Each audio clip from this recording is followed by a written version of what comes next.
अज़रियल का मन सुलेमान के बारे में थोड़ा बदल गया। अगर वह यही कहे कि सुलेमान एक पागल से युद्ध के लिए लालायित एक पागल बन गया है जिसे बड़े बड़े कुलों के शासक लुभा रहे हैं। हालांकि कम से कम ये ठीक रहा और उसने मुझे नहीं मारा। सोलोमन के अंतिम भाव देखकर अज़रियल को लगभग यकीन हो गया कि वह उसे वहीं मार डालने के बारे में सोच रहा था। संत सोलोमन कहाँ भाग गए? अपनी दाईं ओर देखते हुए अज़रियल ने देखा कि रागना एक ट्रे पकड़े हुए खड़ा था, जबकि थॉमस उसके थोड़ा पीछे था और उसके दोनों हाथों में भोजन की 2 अन्य ट्रे थीं। सोलोमन ने घर वापस जाने का निर्णय लिया। मैं समझ गया, उसे इतने लंबे समय तक यहीं रुका देखना आश्चर्यजनक था, लेकिन वह दांत पीसते हुए रागना के सिर में उभरी हुई नसें देख सकता था। अगर वह जाने ही वाला था तो उसने इतना सारा खाना मंगवाने के लिए क्यों कहा? अज़रियल ने अपने गालों के अंदरूनी हिस्से को काटा जब उसने ट्रे की ओर देखा जिसमें सोलोमन द्वारा मंगाए गए पैनकेक रखे हुए थे। वह वास्तव में रागना का चेहरा देखकर जोर से हंसना चाहता था। फ्रॉस्ट कबीले के मुखिया पर ऐसा करतब दिखाना केवल सोलोमन ही कर सकता था और इससे बच सकता था। रागना उतना उदार नहीं था जितना वह स्वयं को दिखाता था। अज़रियल को यह पता था। उसे यकीन था कि रागना की चाची ने उसे जोकर की चापलूसी करने के लिए मजबूर किया होगा। वैसे भी यह शुरू से ही प्रयास की बर्बादी थी। ऐसा कोई तरीका नहीं था जिससे वह केवल सुलेमान के आदेश स्वीकार करके उसका अनुग्रह प्राप्त कर सकता था। मैं इसे खा लूँगा, मैं इतना सारा पैसा बर्बाद नहीं करना चाहता। वैसे भी मुझे भूख लगी है, रागना ने परेशान होकर गुनगुनाया जैसे ही वह और थॉमस बैठने के लिए गए। मैंने कभी नहीं सोचा था कि एक राजकुमार को पैसों की इतनी परवाह होगी। आप जानते हैं, सोलोमन ने भी कुछ ऐसा ही कहा था। अज़रियल ने अपनी भौहें सिकोड़ लीं। वे मुझे क्या समझते हैं? हाँ, मैं राजकुमार तो हो सकता हूँ, पर बिगड़ा हुआ नहीं। परेशान होकर वह खिड़की से बाहर खाली सड़कों को देखता रहा जब तक उसके स्वप्न में एक युवती प्रकट हुई जो बड़े प्यार से कुछ चाट रही थी। उसे लगा कि वह चॉकलेट आइसक्रीम है। उसने काली टोपी, सफ़ेद टी शर्ट और काले चमड़े की चमकदार पैंट पहनी हुई थी। उसकी निगाहें उसके चीनी मिट्टी के चेहरे पर मोहित हो गईं। सुंदर, कोई भी आदमी पहली नज़र में ही उससे प्यार कर बैठता। लेकिन यही बात अज़रियल के लिए नहीं कही जा सकती थी क्योंकि उसे अपनी छाती में कुछ अलग सा महसूस हो रहा था। परिचितता, क्योंकि उद्धरण चिन्ह बहन तारांकन। इस समय जैस्मीन के लिए लाल हवेली में वापस जाना कोई विकल्प नहीं था। उसे यकीन था कि अब तक सभी जाग चुके होंगे, हालांकि अभी भी सुबह का समय था क्योंकि आज बड़े बड़े कुलों के मुखिया आने वाले थे। वह वापस जाकर उन सभी परेशान करने वाली चीज़ों से निपटने के मूड में नहीं थी। इसलिए इसके बजाय वह वर्तमान में ईएएससी के बाहरी इलाके में टहल रही थी। वह ये भी कह सकती है कि वह कब्रिस्तान से गुजर रही थी। यहाँ रहने वाले लोग काफ़ी गरीब और कमज़ोर थे। यदि यहाँ कोई शून्य दरार उत्पन्न हो जाए तो यहाँ रहने वाले सभी लोग मृत हो जाएंगे। क्रिम्सन कबीले के सैनिकों और सरकार की सेना को समय पर पहुँचने में कुछ समय लगेगा। और यहाँ के लोग इतने कमज़ोर थे कि वे अपनी रक्षा नहीं कर सकते थे और इतने गरीब थे कि अपने लिए कोई उचित हथियार नहीं खरीद सकते थे। अंततः वह एक छोटे से पार्क में पहुंची। इसे मूलतः त्याग दिया गया है क्योंकि कोई भी इसका रखरखाव नहीं करता है या यहाँ आता ही नहीं है। पार्क के बीचों बीच एक छोटा सा तालाब ऊपर आसमान का प्रतिबिंब है। शैवाल से रंगा हरा पानी फिर भी आसपास के पेड़ों और कभी कभार गुजरते बादलों की झलक दिखाता है। पानी की कुमुदनियाँ पानी की सतह पर तैर रही हैं, उनके फूल सफ़ेद और गुलाबी रंग के छींटे बिखेर रहे हैं। बीच बीच में किनारे से एक मेढक उछलता है जिससे पानी में लहरें उठती हैं। तालाब के सामने पत्थर की बेंच पर बैठे हुए जैस्मीन के होठों से एक आह निकली। मुझे अभी भी भूख है। हालांकि उसे चॉकलेट आइसक्रीम के 3 स्कूप खाए हुए 1 घंटा भी नहीं हुआ है। ऐसा नहीं है कि मैं मोटा हो जाऊंगा। इस बात से कोई फर्क नहीं पड़ता कि वह हर दिन कितना प्रशिक्षण लेती है। अपने स्टोरेज रिंग पर दाहिने अंगूठे से टैप करते ही चिप्स का एक बैग उसकी गोद में आ गिरा। पार्क मूलतः उसका गुप्त स्थान था जो उसे अपने भाई की मृत्यु के बाद मिला था, जहां वह अकेले आराम कर सकती थी और बिना किसी को पता चले जितना चाहे खा सकती थी। चिप्स का बैग खोलकर वह उसमें हाथ डालने ही वाली थी कि बहन, तुम अब भी पहले की तरह ही पेटू हो। धप। उसने महसूस किया कि उसका दिल उसकी छाती पर जोर से धड़क रहा है तथा पीछे से आती आवाज़ सुनकर उसका शरीर मानो जम गया। वह आवाज़। उसने अपना सिर हिलाया। ऐसा नहीं हो सकता। यह एक परिचित आवाज़ थी जिसे वह फिर से सुनना चाहती थी, लेकिन वह जानती थी कि यह संभव नहीं है। मेरा दिमाग अब मेरे साथ चालें खेल रहा है। आखिरकार वह मृत है। फिर से शांत होकर उसने अपना हाथ चिप्स के बैग में डाल दिया। वह फिर से जम गई। आप कितनी निर्दयी हैं, बहन। मुझे यूरोप से यहाँ वापस आने के लिए जोकरों के एक समूह के साथ यात्रा करनी पड़ी, केवल इसलिए कि मेरी अपनी बहन ने मुझे अनदेखा कर दिया। मुझे ऐसा लग रहा है कि मैं रोने वाली हूँ। बा धप बा धप बा धप। जैसे ही वह आवाज़ उसके पीछे फिर से गूंजी, उसका दिल जोर जोर से धड़कने लगा। क्या बेंच से कूदते समय वह लगभग तालाब में गिर गई, फिर घूम गई। उद्धरण चिन्ह ... जैस्मीन का दिमाग खाली हो गया जब उसने अपने सामने खड़ी आकृति को देखा। बा धप बा धप। उसकी भाई अज़रिएल, वह वहीं खड़ा था, उसके चेहरे पर हल्की सी मुस्कान थी और वह उसे कोमल निगाहों से देख रहा था। उन्होंने काली सैन्य वर्दी पहन रखी थी, लेकिन उनके पास कोई ऐसा बैज नहीं था जिससे उनकी रैंक का पता चलता हो। उसके कंधों पर काले रंग का फर वाला कोट रखा हुआ था और उसने काले दस्ताने भी पहने हुए थे। सामान्य परिस्थितियों में अगर वह गर्मी से नहीं मर रहा होता तो वह उससे पूछती, लेकिन उद्धरण चिन्ह ... अज़रिएल। जैस्मिन वहीं जमी खड़ी रही और उसने उसका नाम लिया, जबकि उसके होंठ कांप रहे थे। नहीं, ऐसा नहीं हो सकता। वह मर गया। शांत हो जाओ, ये वह नहीं हो सकता। यह असंभव है। खुद को शांत करते हुए उसके चेहरे पर हमेशा की तरह ठंडा भाव दिखाई दिया।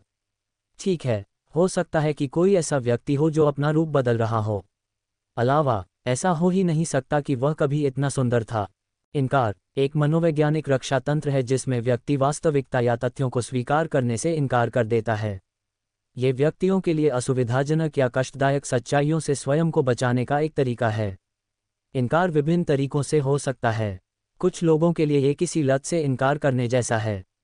मादक द्रव्यों के सेवन या व्यसनकारी व्यवहार से जूझ रहे लोग अक्सर परिवर्तन की आवश्यकता से बचने के लिए अपनी समस्या की गंभीरता को नकार देते हैं। कुछ लोग गंभीर बीमारी होने से इनकार कर सकते हैं। गंभीर या लाइलाज बीमारी से पीड़ित लोग उससे जुड़े भय और चिंता से बचने के लिए अपनी स्थिति की गंभीरता से इनकार कर सकते हैं। या शायद ये किसी ऐसे व्यक्ति की मृत्यु को नकारना है जिसकी वे बहुत परवाह करते हैं। जैस्मीन को अभी भी याद है कि जब उसने पहली बार अज़रिएल की मौत की खबर सुनी थी तो वह हफ्तों तक इनकार करती रही थी। उसके पिता के विपरीत, जिन्होंने कभी अपनी मृत्यु को स्वीकार नहीं किया। अपने सामने अज़रिएल को देखते हुए वह एक बार फिर इनकार की मुद्रा में थी। इस बार जैस्मिन वास्तविकता से इनकार कर रही थी। उसके सामने खड़ा व्यक्ति उसका छोटा भाई नहीं हो सकता, भले ही 2 साल बीत गए हों और वह निश्चित रूप से बूढ़ा दिखता हो। लेकिन यह वह नहीं हो सकता। यदि वह होता तो फिर कैसे? अब क्यों? यह मुझे धोखा देने की एक चाल हो सकती है। उसका जन्मदिन कल ही था। क्या वह अपने जन्मदिन के अगले दिन अचानक प्रकट हो जाएगा? बिल्कुल नहीं। उसके दाहिने हाथ पर एक सफ़ेद रोशनी चमकने लगी। आप कौन हैं? उसकी ठंडी आवाज़ पाक में गूंज रही थी और उनके आसपास का वातावरण तनावपूर्ण हो गया था। बा धप। अभी भी अपने छोटे भाई के चेहरे को देखते हुए उसने अपने दिल को अपनी छाती पर जोर से धड़कते हुए सुना। हाँ, वह कभी इतना सुंदर नहीं था। पब फ्यूचर विज्ञापन, बस इतनी ही पुष्टि की उसे जरूरत थी। उसकी बातें सुनकर अज़रिएल की आंखें खुली की खुली रह गईं। जैस्मीन को उनमें समझ की झलक दिखाई दी। अपनी उंगली से गाल खुजाते हुए अज़रिएल के होंठ खुल गए। क्या? मुझे यह मत बताओ कि तुम भी मुझे स्किनवॉकर समझते हो। स्किनवॉकर? जैस्मीन ने अपना सिर हिलाया। नहीं, ईएससी में सुरक्षा व्यवस्था इतनी कड़ी है, खासकर आज कोई भी स्किनवॉकर राजधानी में घुसपैठ नहीं कर पाएगा। जैस्मीन को अपनी बातों पर पूरा भरोसा था। किसी स्किनवॉकर द्वारा शहर में घुसपैठ करने की कोशिश करना पहली बार नहीं हुआ है। लेकिन आज असंभव, शहर में गश्त करने वाले विशेषज्ञों और विशेषज्ञों की संख्या के साथ नहीं। तो इसके बजाय आपको होना चाहिए। अचानक पलक झपकते ही वह अज़रिएल के ठीक सामने थी। टपक टपक, उसकी गर्दन पर एक कटाना रखा गया। अज़रिएल का खून जमीन और उसके कटाना पर फैल गया। कटाना का ब्लेड बहुत ही सुंदर चांदी का था, जो बहुत चमक रहा था और एक निर्दोष दर्पण की तरह सब कुछ प्रतिबिंबित कर रहा था। चांदी की चमक, या तो मुझे मारने या अपहरण करने के लिए यहाँ आए हैं। उसके शब्दों का जवाब मौन से मिला। तेज हवा चलने से दोनों के बाल उड़ने लगे। उद्धरण ... मैंने उसे ढूंढ लिया। उसे इस बात का पूरा यकीन था। उसकी चुप्पी शायद इस बात के कारण थी कि वह कितना सदमे में था। जैस्मिन ने जब उसकी ओर उपहासपूर्ण मुस्कान दी तो उसके चेहरे पर एक दरार उभर आई। क्या बिल्ली ने तुम्हारी जीभ काट ली? उसके चेहरे पर कोई भाव नहीं था। हे, और तुम मेरा मजाक उड़ाते थे? भाई, ये सब देखने के लिए। जैस्मिन ने जब कुछ अजीब बात देखी तो उसके विचार रुक गए। सचमुच अजीब है। उसके कंधे, वह थे, हिलता हुआ। बा धप जैस्मीन ने अपनी मांसपेशियों को कड़ा कर लिया और वह और भी अधिक सतर्क हो गई। उसने सिल्वर शाइन को उसकी गर्दन पर और गहरा धकेल दिया। बा धप। आश्चर्य की बात यह है कि उसके सामने खड़ा व्यक्ति हिला तक नहीं, जिससे वह और भी अधिक घबरा गई। मैं उसे हरा सकता हूँ, है ना? उसका आभामंडल बिल्कुल भी मजबूत नहीं लगता, लेकिन अगर वह हत्यारा था तो उसके लिए अपनी उपस्थिति को दबाना और उसकी इंद्रियों के साथ खिलवाड़ करना संभव था। जब वह अपनी अनोखी कुशलता को सक्रिय करने वाली थी, वह जम गई, क्योंकि उफ, हा हा हा हा, ओह, मुझे माफ़ करना, मैंने सच में इसे रोकने की कोशिश की लेकिन मैं सच में नहीं रोक पा रहा हूँ। हाँ हाँ, तुमने फिर क्या कहा? मैं तुम्हें मारने या अपहरण करने की कोशिश कर रहा हूँ। इससे पहले कि वह अचानक पीछे हटता, ब्लेड उसकी गर्दन में थोड़ा और अंदर तक घुस गया। टपक टपक, उसके खून के और भी दाग जमीन पर लग गए, फिर भी वह बेफिक्र दिख रहा था। उद्धरण चिन्ह डॉट डॉट डॉट। जैस्मीन का दिमाग खाली हो गया। सचमुच, वह अब इस स्थिति को बर्दाश्त नहीं कर सकती थी। किस प्रकार का व्यक्ति हंसना शुरू कर देगा जब उसकी गर्दन पर ब्लेड तान दिया जाएगा? क्या वह पागल है? वह इतनी उलझन में थी कि एक क्षण के लिए वह वहीं स्तब्ध खड़ी रही और उसे अपनी आंखों में आंसू पहुँचते हुए देखती रही। उसके होंठ फड़कने लगे। आखिर इतना मजाकिया क्या था? हाँ हाँ, वह पागल हो गया होगा। मुझे उसे तुरंत मार देना चाहिए। जैसे ही वह आगे बढ़ने वाली थी, उसके होंठ फिर से खुल गए।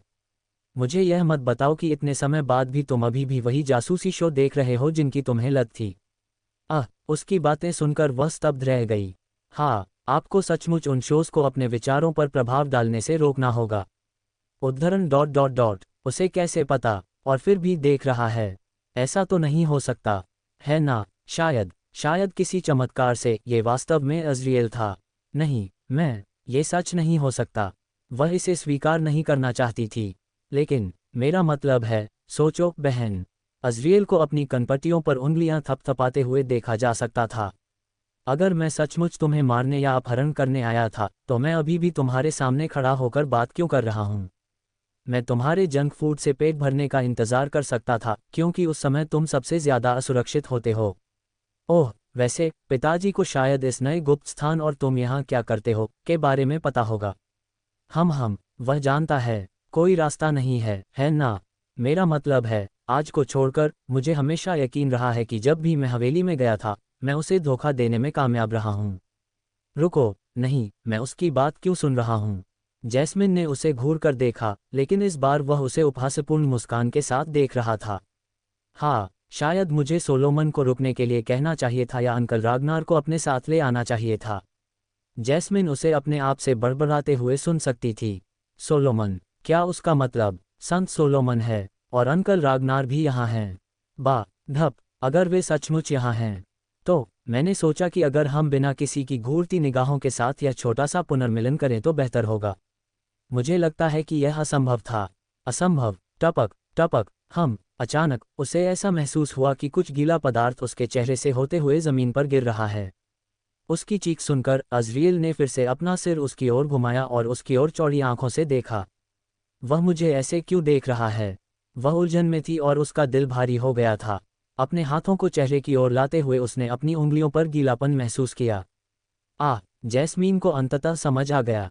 वह रोना। उद्धरण चिन्ह डॉट डॉट डॉट। आपका शरीर हमेशा आपके दिमाग से अधिक तेजी से प्रतिक्रिया करता है। फिर से ऊपर देखने पर उसने देखा कि अज़रिएल उसके चेहरे पर सौम्य भाव लिए उसे देख रहा था, जबकि उसके गालों पर आंसू बह रहे थे। ए अज़रिएल, क्या ये सचमुच तुम हो? टपक टपक। यह मैं हूँ। वे शब्द पर्याप्त थे। इससे पहले कि वह कुछ समझ पाती, वह उसकी ओर कूद पड़ी और उसे कसकर गले लगा लिया। क्लैंक। सिल्वर शाइन के जमीन से टकराने की आवाज़ पूरे पार्क में गूंज रही थी। उसके आंसुओं से उसके कपड़े दागदार हो गए, फिर भी उसने महसूस किया कि उसकी बाहें उसकी पीठ को गले लगा रही हैं और उसके बालों को धीरे से सहला रही हैं। मैं ये सचमुच तुम हो? भाई, उद्धरण चिन्ह डॉट डॉट डॉट। हाँ, मैं वापस आ गया हूँ।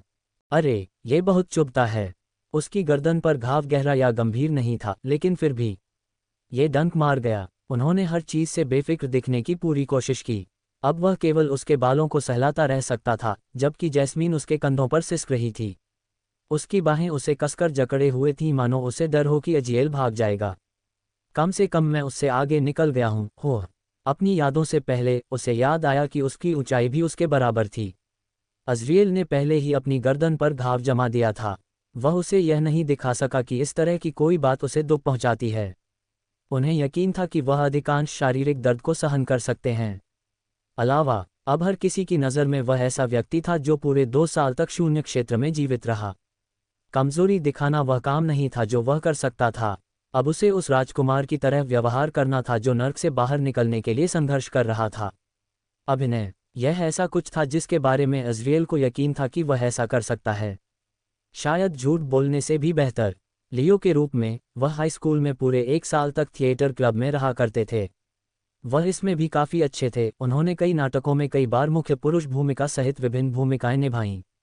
लेकिन अंत में उसने छोड़ दिया, बिल्कुल बास्केटबॉल क्लब और संगीत क्लब की तरह। चाहे उसने कितनी भी कोशिश की हो, लियो को अपने सीने के खालीपन को भरने के लिए कुछ भी नहीं मिला। उसके आसपास के सभी लोग अपने सपनों को पूरा करने में व्यस्त थे, कड़ी मेहनत कर रहे थे, फिर भी ऐसा लग रहा था जैसे वह अकेला ऐसा व्यक्ति था जिसके पास कोई सपना नहीं था।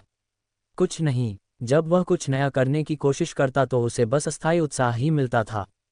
लेकिन जब भी वह किसी चीज़ में अच्छा होने लगता, उत्साह खत्म हो जाएगा। उद्धरण ... मुझे इस बार बस एक उत्तरजीवी की भूमिका निभानी है, वह भी एक विश्वासघाती। तुम भी वही थे, है ना अज़रियल? कोई ऐसा व्यक्ति जो उसके जैसा ही खाली था, कोई महत्वाकांक्षा न होना। हम दोनों ने कम से कम अपने माता पिता को गौरवान्वित करने के लिए प्रशिक्षण लिया था, फिर भी हम इसमें बुरी तरह असफल रहे, है ना?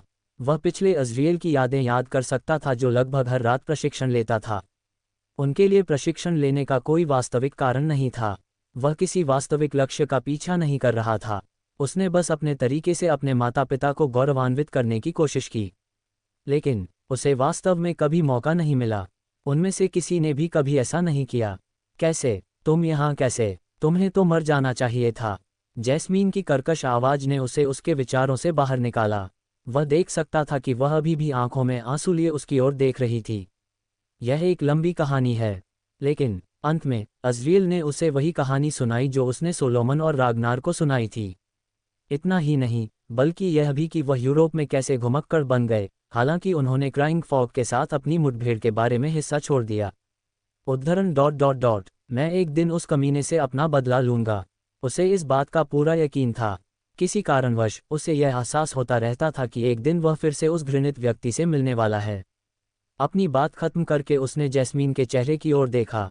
वह बहुत पीली पड़ गई थी और अविश्वास से उसकी ओर बड़ी बड़ी आंखों से देख रही थी।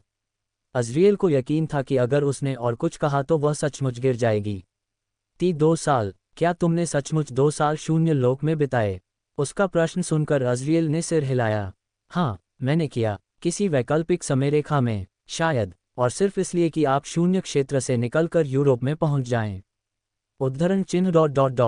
हाँ, अज़रियल को अब समझ नहीं आ रहा था कि वह क्या कहे। कम से कम यूरोप वाला हिस्सा झूठ नहीं था। ओह, वैसे मेरी प्यारी बहन। हाँ, वह देख सकता था कि वह अचानक उसे बुलाने के कारण घबराहट से उसकी ओर देख रही थी। आप कब तक मुझे जाने नहीं देंगे? क्या तुम्हारा क्या मतलब है? उसकी आंखों में फिर से आंसू आने लगे। अज़रियल ने आह भरी और अभी अभी बनी गलतफहमी पर केवल कड़वी मुस्कान दी। मेरा मतलब था तुम्हारी बाहें। क्या तुम मुझे गले लगाते रहोगे? हाँ, हम जैसे कि अंततः उसे इसका एहसास हो गया हो, वह जल्दी से पीछे कूद गई। अज़रियल ने अपनी हंसी को दबाने की पूरी कोशिश की। वह देख सकता था कि शर्म से उसका चेहरा लाल हो गया है। जैस्मिन जल्दी से घूमी और सिल्वर शाइन को उठाकर गायब कर दिया। उद्धरण ... माँ का आत्मा हथियार। ओह, जिस प्रकार अज़रियल को शून्य भक्षक उनके पिता से मिला था, उसी प्रकार जैस्मीन को शून्य भक्षक उनकी माँ एलियाना से मिला था। तुम्हारी गर्दन, अज़रियल। अपने द्वारा पहुंचाए गए घाव को देखते हुए उसने जल्दी से एक स्वास्थ्य औषधि फेंकी, जिसे उसने अपनी भंडारण अंगूठी से निकाला था। सौभाग्यवश अज़रियल उसे आसानी से पकड़ने में सफल रहा। अरे, अमीर लोगों को क्या पड़ी है कि वे हर समय महंगी चीज़ें फेंकते रहते हैं। क्या इसे सामान्य रूप से सौंपना सचमुच इतना कठिन था? स्वास्थ्यवर्धक औषधि को शांतिपूर्वक पीते हुए उसने अंततः खाली शीशी को जमीन पर फेंक दिया। क्या ऐसा नहीं था कि इसका कोई मूल्य बचा था? अज़रियल अपने होंठ खोलने ही वाला था कि अचानक वह जम गया, क्योंकि सिस्टम अनलॉक सूचना संसाधित की जा रही है। अचानक उसकी आंखों के सामने नोटिफिकेशन चमकने लगे। उद्धरण चिन्ह ... अज़रियल, मुख्य कार्यक्रम संपन्न, होम स्वीट होम। मुख्य कार्य पूरा हुआ। यूरोप में जीवित बचे रहें और ईएससी पर वापस लौटें। प्रदर्शन मूल्यांकन उत्कृष्ट। योजक चिन्ह ग्रेटर दैन दोनों दुनियाओं में मरना भी तुम्हें नहीं तोड़ सकता। योजक चिन्ह ग्रेटर दैन मृत्यु के फूल के पहले रूप को खोलना मृत्यु के पुत्र के लिए सांस लेने जितना आसान था। योजक चिन्ह ग्रेटर दैन कोई टाइटन भी आपका दिमाग नहीं तोड़ सकता और आपको घर लौटने से नहीं रोक सकता। योजक चिन्ह ग्रेटर दैन दोस्तों और दुश्मनों के खिलाफ धोखेबाज। 2 बार मरना भी तुम्हारे जैसे दोमुहे इंसान के लिए काफ़ी नहीं था। शानदार इवेंट अनुभव 11% की वृद्धि।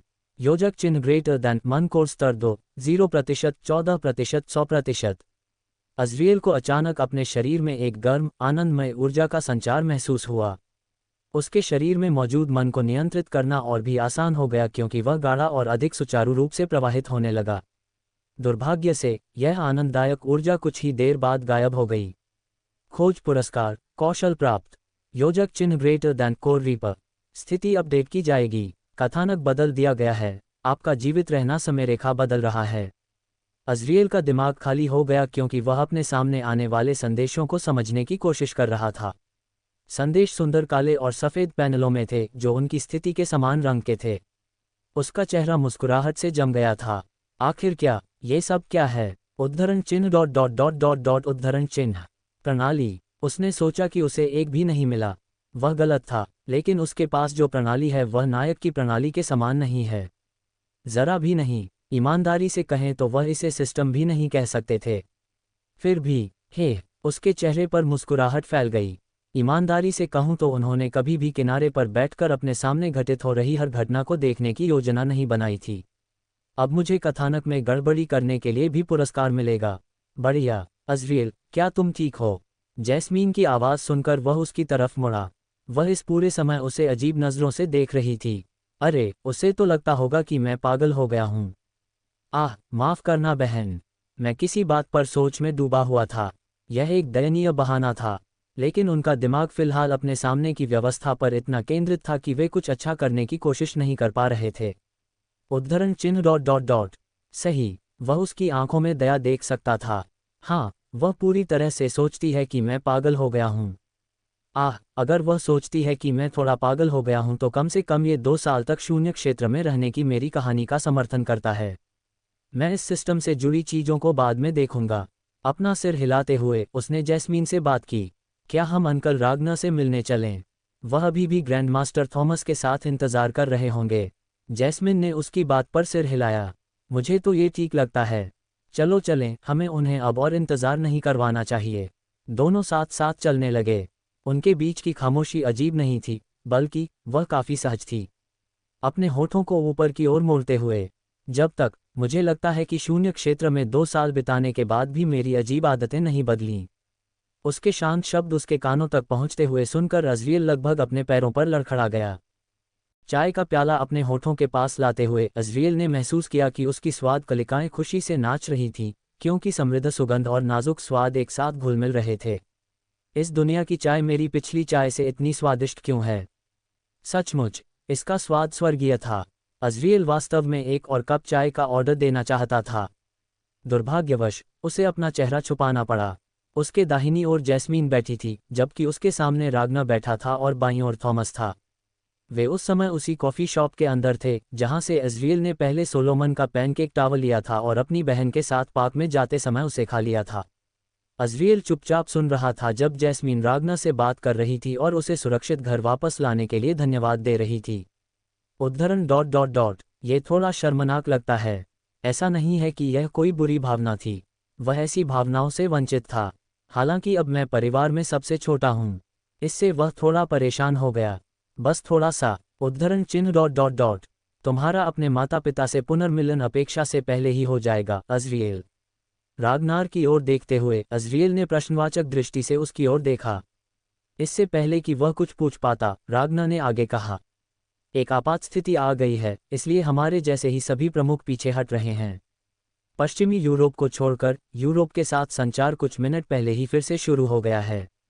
ऐसी खबरें आ रही हैं कि फ्रांस के सभी सैन्य अड्डे। अज़रियल को रागनर की बातें सुनकर बुरा लग रहा था। वह सही था। उद्धरण चिन्ह ... मिटा दिए गए हैं। अज़रियल के निधन के बाद से दिन धुंधले हो गए थे, प्रत्येक दिन एक नीरस दर्द के साथ एक दूसरे में मिल रहा था जो कम होने से इनकार कर रहा था। एलियाना अक्सर उसके बचपन के क्षणों को याद करती थी, उसकी हंसी की ध्वनि उसके मन में एक मधुर संगीत की तरह गूंजती थी। उसे उसके पहले कदम याद थे, जिस तरह उसके छोटे छोटे हाथों ने उसकी उंगलियां पकड़ रखी थीं, और वे अंतहीन सवाल जो वह जिज्ञासा से पूछता था, जिनकी कोई सीमा नहीं थी। हर स्मृति पछतावे की तीव्र पीड़ा थी।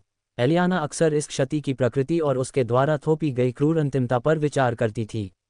एक बच्चे को खोना अपनी आत्मा का एक अंश खोना था। यह एक ऐसा दर्द था जो किसी भी अन्य दर्द से अलग था, एक ऐसा दुख जो उसकी हड्डियों की मज्जा में समा गया और वहीं बस गया। दुनिया अधिक अंधकार में लगती थी, रंग कम जीवंत लगते थे, और दूसरों की हंसी उसे उस जीवन की दूर की प्रतिध्वनि लगती थी जिसे वह अब पहचान नहीं पाती थी। वह चाहती थी कि उसने उसे और कसकर गले लगाया होता, उसकी बातें और ध्यान से सुनी होती, और उसे हर दिन बताया होता कि वह उससे कितना प्यार करती है। यह एहसास कि वे अवसर अब हमेशा के लिए खो गए हैं, एक कड़वी गोली थी जिसे निगलना पड़ा। आज तक उसे यह समझ नहीं आया कि अज़रियल उस सैन्य अड्डे पर क्यों जाना चाहता था। वह क्या सोच रहा था, उसके पास क्या कारण था। खुद को आईने में देखते हुए उसने उस खूबसूरत काले रंग की पोशाक की प्रशंसा की जो उसके शरीर पर पूरी तरह से जंच रही थी। उसके सुनहरे बाल एक जूड़े में बारीकी से बंधे हुए थे, प्रत्येक लट अपनी जगह पर थी, जो उसके परिष्कृत आभा को बढ़ा रही थी। वह आ जाने वाले मेहमानों के लिए कम से कम अच्छा दिखने की योजना बना रही थी, लेकिन 1 घंटे पहले कुछ आपात स्थिति उत्पन्न हो गई, जिसके कारण उन्हें वापस जाना पड़ा। तो अब वह और जोआक्विन एक साथ बाहर जाने की योजना बना रहे थे। मैं हमेशा ऐसे नहीं रह सकता। अपने सबसे छोटे बच्चे को खोने से एलियाना को बहुत दुख हुआ, लेकिन अब 2 साल हो गए हैं। वह हमेशा अवसाद में नहीं डूब सकती। अपनी बेटी के बारे में सोचते ही उसका दिल फिर से दुखने लगा। उनका रिश्ता तनावपूर्ण हो गया था। यह मेरी गलती है, मैं एक बहुत बुरी माँ हूँ। काश वह इतनी मजबूत होती कि अपनी बेटी का समर्थन कर पाती, लेकिन वह नहीं थी। थप्पड़। अचानक एलियाना ने अपने दोनों हाथों से उसके गालों पर थप्पड़ मारे। अभी बहुत देर नहीं हुई है। यद्यपि उसका परिवार टूटे हुए कांच की तरह हो गया है, फिर भी चीज़ों को सुधारने का मौका अभी भी है। लेकिन पहले मुझे खुद को ठीक करना होगा। जोआक्विन के साथ दोबारा डेट पर जाना पहला कदम था, फिर उसे अपनी बेटी के साथ रिश्ते सुधारने की पूरी कोशिश करनी होगी। कोई बात नहीं, क्या? एक बार खुद को आईने में देखने के बाद उसने सिर हिलाया और बाहर चली गई। जब भी एलियाना वहां से गुजरती तो सभी नौकर अपना सिर झुका लेते। नीचे आकर उसने सोफे पर बैठकर जोकिन का इंतजार करने की योजना बनाई, जब तक उसने देखा कि वह पहले से ही सोफे पर उसका इंतजार कर रहा था। आप हमेशा की तरह बहुत खूबसूरत लग रही हैं। जोकिन अपनी सीट से उठे, उनका दृष्टिकोण सौम्य किंतु आत्मविश्वासपूर्ण था, उनके होठों पर एक छोटी सी सच्ची मुस्कान थी। उनके करीने से बंधे बाल उनके चेहरे को घेरे हुए थे, जिससे उनके रूप में निखार आ रहा था। वह एक चिकने काले टक्सीडो में थे। उनका चेहरा बिल्कुल चिकना था, उसमें कोई दोष नहीं था। उनके चेहरे की बनावट स्वाभाविक सुंदरता से परिपूर्ण थी, जो आसपास के नौकरों का ध्यान सहज ही अपनी ओर खींच लेती थी। ये दृश्य देखकर उसका दिल दहल गया। अरे, मैंने वादा किया था कि इस बार मैं इसके झांसे में नहीं आऊंगा। वह हमेशा उसे अचंभित करने में सफल हो जाता है। जोआक्विन के चेहरे पर अधिकांश समय कोई भावना नहीं दिखती थी, के अलावा जब वह अपने परिवार के साथ होता है। उसके साथ इतना समय बिताने के बाद भी वह उसकी मुस्कुराहट की आदी नहीं हो पाती। उद्धरण अनुचित। ये सचमुच अनुचित था। अंततः अपने धड़कते दिल को शांत करते हुए वह जोआक्विन के साथ जाने ही वाली थी कि अचानक उन्होंने दरवाजा खुलने की आवाज़ सुनी। क्लिक करें। पीछे मुड़कर उन्होंने देखा कि जैस्मीन लिविंग रूम में प्रवेश कर रही है। उद्धरण वह वापस आ गई। क्यों? एलियाना ने सचमुच सोचा था कि जैस्मीन देर रात तक घर नहीं लौटेगी, क्योंकि वह जानती थी कि कम से कम उन्हें बताए बिना वह अकादमी नहीं जाएगी। जोआक्विन भी उतना ही उलझन में दिख रहा था। जब उसने जैस्मिन से पूछने की कोशिश की तो शब्द उसके गले में अटक गए। उन्होंने उसकी आंखों में उस सामान्य बर्फीली उदासीनता के साथ नहीं देखा जो पिछले 2 वर्षों से उनका आदर्श बन गया था। अभी भी ठंडक का एहसास था, लेकिन अब वह नरम पड़ गई थी। और फिर अविश्वसनीय रूप से जैस्मीन के होठों पर एक हल्की सी मुस्कान आ गई। बा धप, वह हमें ऐसे क्यों देख रही है? एलियाना और जोआक्विन को जवाब के लिए ज़्यादा इंतजार नहीं करना पड़ा। एक व्यक्ति कमरे में दाखिल हुआ, हर कदम तनावपूर्ण सन्नाटे में जोर से गूंज रहा था। कदम। यह आवाज़ गूंजी, जिससे पास खड़े नौकरों का ध्यान आकर्षित हुआ और उन्होंने अपना काम रोककर दरवाजे की ओर देखा। कदम। अपनी बेटी के पास खड़ा वह आखिरी व्यक्ति था जिसे एलियाना ने दोबारा देखने की उम्मीद नहीं की थी। उसकी दृष्टि आंसुओं से धुंधली हो गई जब उसने उसकी मुस्कुराहट की गर्माहट और जिस तरह से उसकी निगाहें उस पर और जोकिन पर टिकी थीं, उसे देखा। वहां उनकी बेटी के बगल में खड़ा व्यक्ति था, उसका सबसे छोटा बच्चा, अज़रिएल। काफी समय हो गया, माँ, पिताजी। हर कोई आश्चर्य में डूब गया और उसकी आंखें फटी की फटी रह गईं। कैसे? टपक टपक। अपने बेटे को देखते ही एलियाना के चेहरे पर आंसू बहने लगे। माना जा रहा था कि वह मर चुका है, फिर भी वह यहाँ था, उसकी बेटी के बगल में खड़ा था। कल ही उसका जन्मदिन था। 1 घंटा भी नहीं बीता था कि उसने अंततः खुद को फिर से संभालना शुरू कर दिया था, अपने टूटे हुए दिल को जोड़कर कुछ ऐसा बनाना शुरू कर दिया था जो जीवन जैसा लग सके। अब जिन भावनाओं को उसने इतनी गहराई में दबा रखा था, वे ज्वार की तरह उस पर टूट पड़ रही थीं। अविश्वास, अपार खुशी, उलझन, ये सब उस दुख में घुल मिल गए थे जिसने उसे इतने लंबे समय से जकड़ रखा था। बा धप। उसका दिल तेजी से धड़क रहा था, उसकी छाती में धड़कने लगा। बा धप। उद्धरण चिन्ह डॉट डॉट डॉट। अज़रिएल। उसकी आवाज़ मुश्किल से फुसफुसाहट जैसी थी, आंसुओं से भरी हुई। क्या सच में तुम है? अज़रिएल धीरे से मुस्कुराया, उसकी आंखों में वही गर्मजोशी और दयालुता थी जो उसे याद थी। हाँ, यह मैं हूँ, माँ। धड़। एलियाना के घुटने मुड़ गए और वह बेकाबू होकर जमीन पर गिर पड़ी। जैस्मीन दौड़कर उसके पास आए, उसका चेहरा चिंता से भरा हुआ था। टपक टपक। उद्धरण चिन्ह डॉट डॉट डॉट। तुम इतने समय तक कहाँ थे? जोआक्विन की आवाज़ पूरे कमरे में गूंज उठी, उसकी पूरी निगाहें अज़रिएल पर केंद्रित थीं। ये तथ्य कि वह ऐसा प्रश्न पूछ रहा था, इस बात का पर्याप्त प्रमाण था कि वह वास्तव में उनका बेटा था। अज़रिएल, जो चिंतित होकर अपनी माँ को देख रहा था, ने जोआक्विन की ओर देखा। कुछ सेकंड तक वह कुछ नहीं बोला, जब तक कि उसके चेहरे पर फिर से हल्की सी मुस्कान नहीं आ गई। शून्यलोक। उद्धरण चिन्ह विस्मयादिबोधक चिन्ह प्रश्नवाचक चिन्ह उद्धरण चिन्ह। एलियाना और बाकी सभी लोग उसे सदमे और भय से देख रहे थे, सिवाय जैस्मीन के। अज़रिएल और जोक्विन दोनों की नज़रें एक दूसरे पर टिकी थीं। शून्यलोक कैसे? एलियाना और बाकी सभी लोग ईमानदारी से समझ नहीं पाए। शून्यलोक मूलतः उन सभी के लिए एक फांसी का स्थान था जो वहां अकेले जाते थे या स्वामी नहीं थे। 2 साल बीत चुके थे जब से यहाँ हर किसी ने अज़रिएल को मृत मान लिया था। अर्थ, वह 14 साल की उम्र से वहां था। एलियाना को और भी कमजोरी महसूस हुई जब उसने अपने मुंह पर हाथ रख लिया। वह ये नहीं सोचना चाहती थी कि यहाँ तक पहुँचने के लिए उसे क्या क्या सहना पड़ा। उद्धरण चिन्ह dot dot dot dot dot उद्धरण चिन्ह। सच कहूँ तो ये हास्यास्पद था। कुछ नौकरों को तो अपने कानों पर भी शक हो रहा था। तुम्हें मुझ पर विश्वास नहीं है? अज़रिएल का प्रश्न किसी और से नहीं बल्कि जोआक्विन से था, जिसने केवल अपना सिर हिलाया। बिल्कुल, आखिरकार तुम मेरे बेटे हो। जब तक मैं तुम्हारा शरीर अपनी आंखों के सामने न देख लूं, तब तक तुम मरे नहीं हो।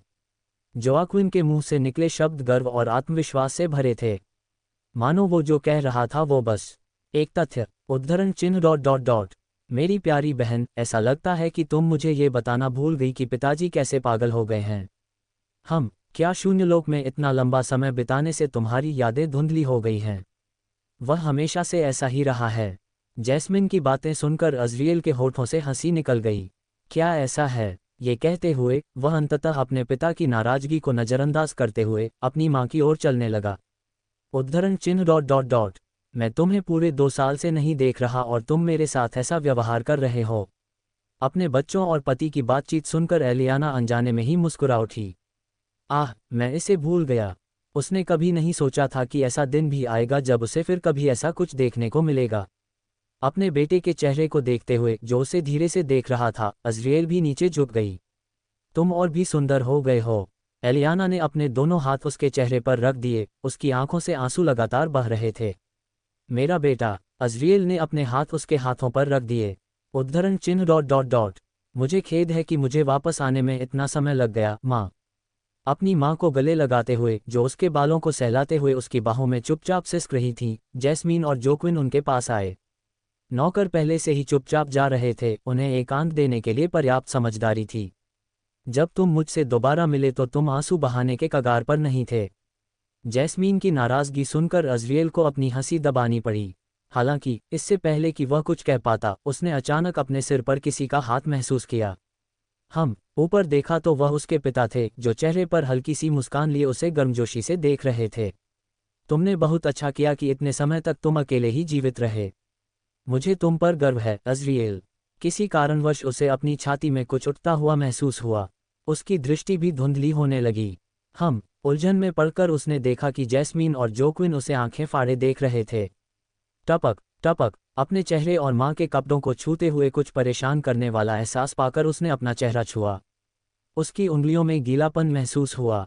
टपक टपक ये चलता रहा। उसकी आंखों से कुछ छलकता रहा। उद्धरण चिन्ह डॉट डॉट डॉट। ओह, आखिरकार अज़रिएल को एहसास हुआ कि क्या हो रहा था। वह चिल्ला रहा था, भाई। जैस्मिन की आवाज़ उसके कानों तक पहुंच रही थी। वो अपने आंसू पोंछने की कोशिश कर रहा था, पर उसने उसकी तरफ ध्यान नहीं दिया। चाहे कुछ भी हो, आंसू बहने ही नहीं रुक रहे थे। अरे, मैं इसे रोक क्यों नहीं सकता? अब उसे क्यों रोना पड़ा? अब तक वह बिल्कुल ठीक चल रहा था। निराशा उसके दिल में तब तक व्याप्त रही जब तक कि अलियाना ने भी उसकी ओर नहीं देखा। मेरे प्यारे लड़के। अचानक उसकी दृष्टि धुंधली हो गई, क्योंकि उसने महसूस किया कि उसका सिर किसी नर्म चीज से दबा हुआ है। क्या अब तुम्हें खुद को रोकने की जरूरत नहीं है? अब तुम घर पर हो। उसकी माँ ने उसके कान में धीरे से फुसफुसाया और उसकी पीठ पर अपनी बाहें और भी कस लीं। उद्धरण चिन्ह डॉट डॉट डॉट। इसे पूरा बाहर जाने दो। इससे पहले कि वह कुछ समझ पाता, उसने अपने आंसू रोकने की कोशिश करना छोड़ दिया। आंसू उसके कपड़ों पर लगातार लग रहे थे और वह उसे कसकर गले लगाए हुए थी। अच्छा, ऐसा है। परिवार की गर्माहट। इस दुनिया में अपनी माँ को गले लगाने से उसे लियो के रूप में अपनी पिछली दुनिया के परिवार की याद आ गई। वह गर्मजोशी जिसे वह हमेशा के लिए खो चुका था, वह समझ रहा था। ऐसा लगा जैसे उन्हें खोए हुए उन्हें एक पूरा जीवन बीत गया हो। इस समय जो गर्मजोशी वह महसूस कर रहा था, उससे अज़रिएल को अपने पिछले परिवार की याद आ गई। शायद इसीलिए ये दर्द करता है। अरे, ये बहुत दर्द करता है। बहुत ही ज़्यादा। ये गर्मजोशी एक क्रूर अनुस्मारक थी कि क्रिम्सन अब उसका परिवार थे, लेकिन साथ ही कि उनका पिछला वाला और उनके बारे में सब कुछ गया। हमेशा के लिए चले गए, अपनी यादों में केवल प्रतिध्वनियां छोड़ गए, ऐसी परछाइयां जो फिर कभी पूरी नहीं हो सकेंगी। चर्च जैसी इमारत के अंदर किसी चीज को रखे जाने की आवाज गूंज उठी। इसकी आंतरिक साज सज्जा अपनी सादगी के कारण अद्भुत थी। हर सतह पर लगा पॉलिश किया हुआ सफेद संगमरमर ऊंची, मेहराबदार खिड़कियों से छनकर आने वाली हल्की रोशनी में धीरे धीरे चमक रहा था। चिकनी और अलंकृत दीवारें एक अलौकिक पवित्रता से चमकती हुई प्रतीत हो रही थीं। छत ऊपर तक फैली हुई थी। इसका सफ़ेद विस्तार केवल सूक्ष्म, जटिल नक्काशी से बाधित था, जो बहुत अधिक ध्यान आकर्षित किए बिना नाजुक लालित्य का स्पर्श जोड़ता था। इस प्राचीन स्थान के केंद्र में एक गोल मेज रखी थी, जो सफ़ेद संगमरमर से बनी थी। इसकी चिकनी सतह आसपास के प्रकाश को परावर्तित कर रही थी।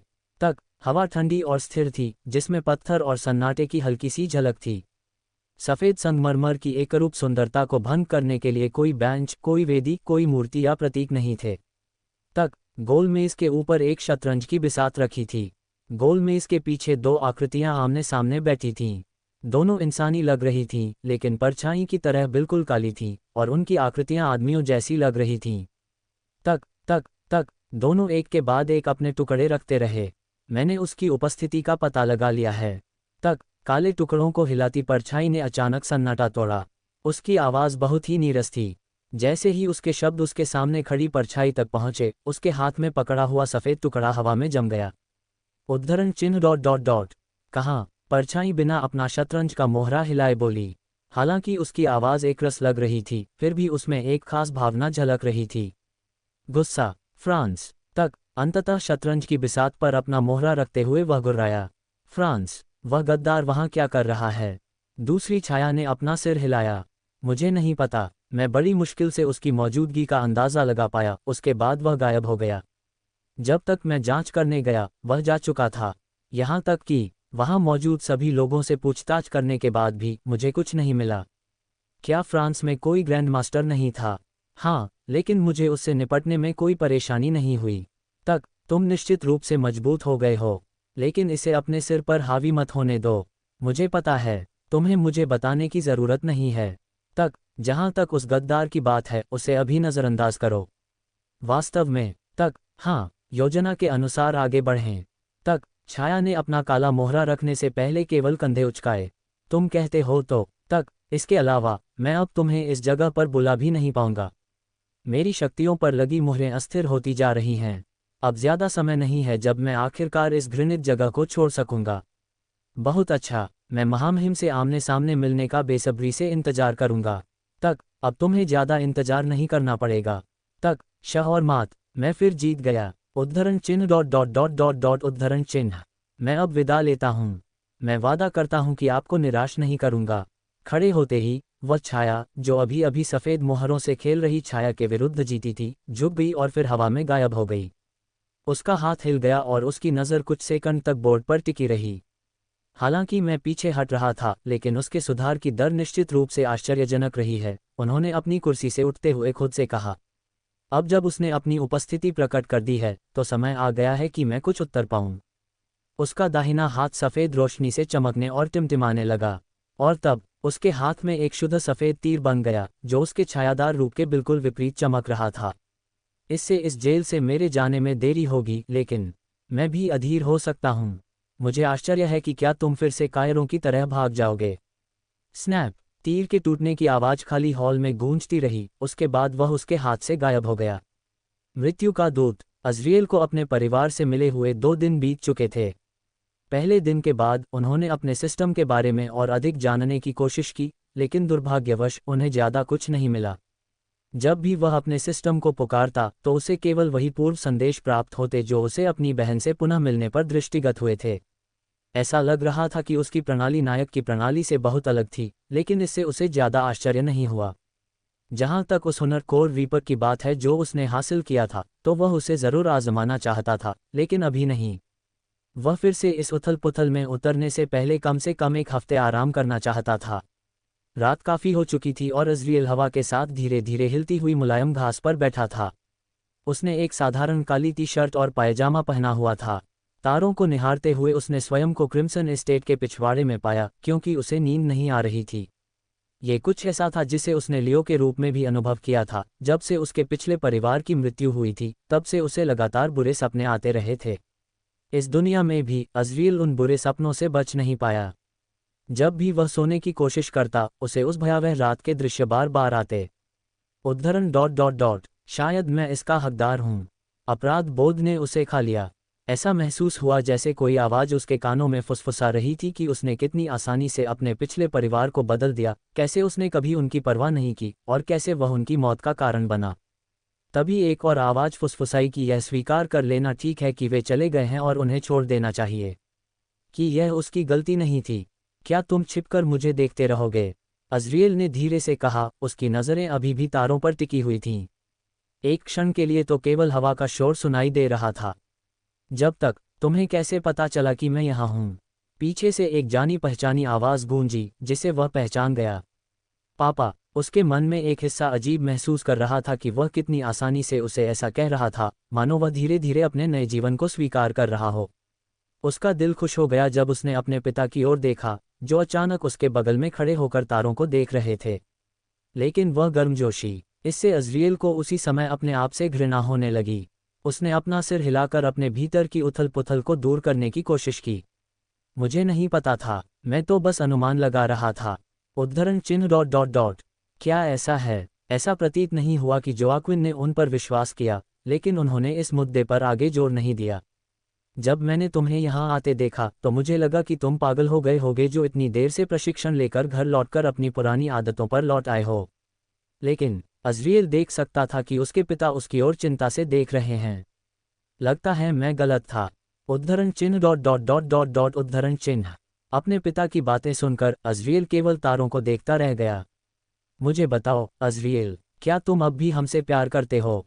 हम? क्या? बिल्कुल। अज़रिएल का अचानक गुस्सा उसकी अपेक्षा से अधिक जोर से निकला, जो उसके पिता की ओर निर्देशित था, जबकि वह उसकी ओर देख रहा था।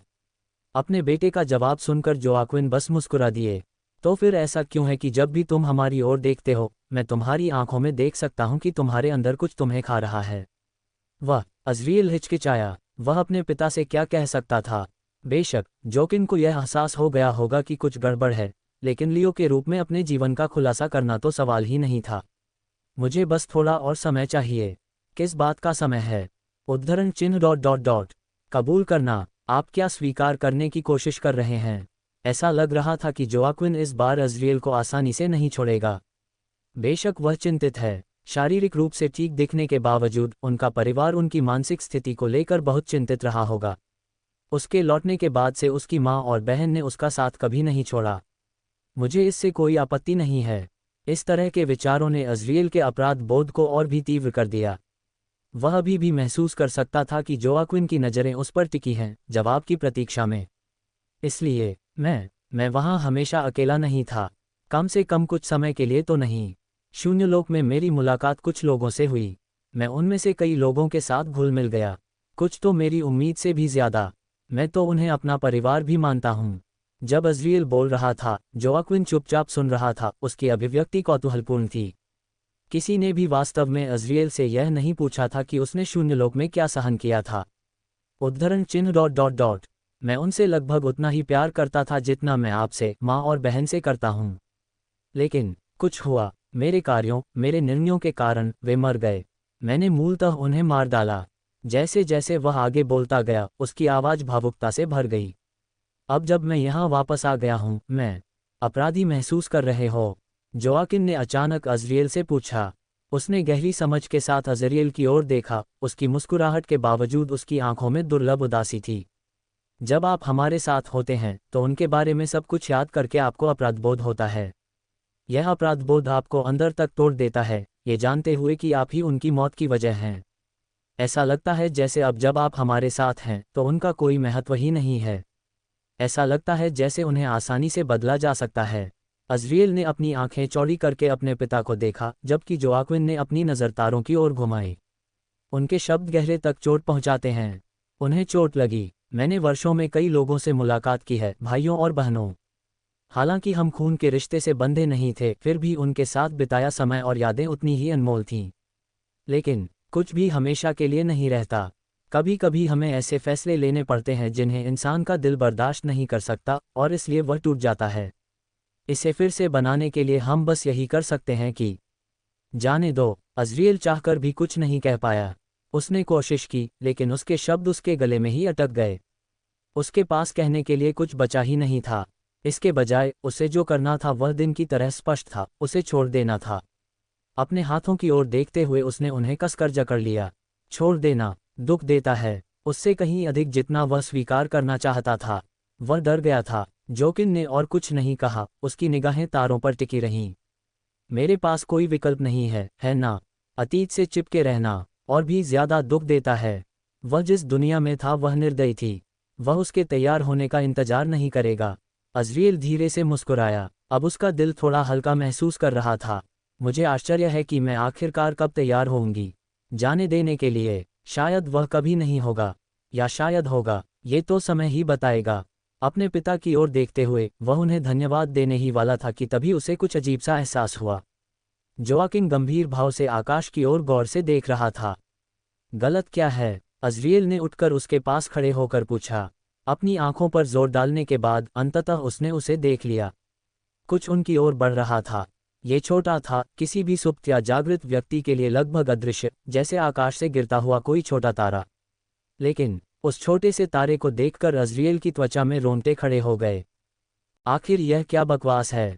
जोकिन को उन पर पड़ रही सफ़ेद रोशनी से कुछ भी आभास नहीं हो रहा था। वह ये भी नहीं समझ पा रहा था कि वह रोशनी कहाँ से आ रही है। रहस्यमय चमक को देखकर वह क्रोधित हो गया। जब मैं अंततः अपने बेटे के साथ एक दुर्लभ क्षण बिता रहा था। बेशक कुछ न कुछ तो व्यवधान उत्पन्न करना ही था।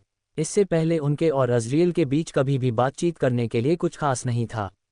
पर अब जोकिन को लगा कि अब वे सामान्य रूप से बातचीत कर सकेंगे, शायद साथ में शराब भी पी सकेंगे और अपनी लड़ाइयों की कहानियां भी साझा कर सकेंगे। उद्धरण ... कितना कष्टप्रद। सफ़ेद रोशनी नज़दीक आ रही थी। वह एक छोटे से तारे जैसी लग रही थी। उसकी चमक हल्की और सूक्ष्म थी। हालांकि छोटी और नगण्य लग रही थी, फिर भी उसमें एक बेचैनी सी थी। वह अब तक जाकर इसे रोक चुका होता, लेकिन शायद अपने सभी युद्ध अनुभवों के कारण उसे कुछ ऐसा लग रहा था कि यदि उसने इसे रोकने की कोशिश की तो इसका अंत अच्छा नहीं होगा।